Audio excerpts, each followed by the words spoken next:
देख ली महिलाओं के साथे का हो रहल बा। शुरू से लेके आज तक बस इहे होखले, चाहे घर में शोषण होखे या ऑफिस में शोषण होखे या बाहर कहीं भी शोषण होखे। घर में कोनो महिला अगर सारा काम काज करके थोड़ा आराम का करेली तभी भी लोग ताना ही देवेले घर के पुरुष लोग कि का कैलू है दिन भर में। अरे उनका परिवार संभालल जाता, उनका घर से लेके परिवार तक, उनकर बाल बच्चा से लेके उनकर पेट तक के देख रेख एगो महिला ही करत रही।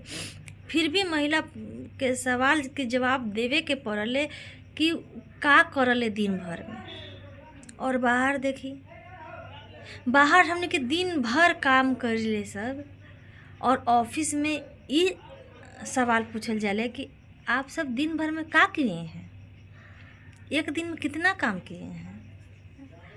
अरे महाशय, दिन भर में हमने के इतना काम कर लीले सब जितना कि रउआ लोगन महीना दिन में ना करीले। बस रउआ लोगन के आराम से कुर्सी पे बैठे के बा, ऑर्डर चलावे के बा, और हमने के काम पर काम करत जाए के बा। और लास्ट में रिजल्ट का आवले कि आप सब का किए हैं। जब मानदे लेवे के बात है, ई काम का पैसा कटेगा, वो काम का पैसा कटेगा। अरे महाशय, का पैसा काट के तो 10 महीना से तो बैठिए गेल बानी सब। सारा तो उन्हीं सबके ही पेट में जा रहल बा, हमने के पेट में का जाता रे। काम कैनी हमने के और फायदा होता तोहनी सबके। तोहनी के अंधा भेल बार, दिखाई नहीं खे पड़त कि जौन कैडर रात दिन एक करके संगठन के खड़ा कइले बा, अंधा हो गेल बारा लोग, दिखाई ना देता। अगर सोचा अगर हमनी के पीछे हट जाई तब का होई तोरा इस संगठन के, का होई तोरा उस समूह के, उ ग्राम संगठन के, का होई लाखों करोड़ों रुपया के। कैसे तूने सबके पता चली।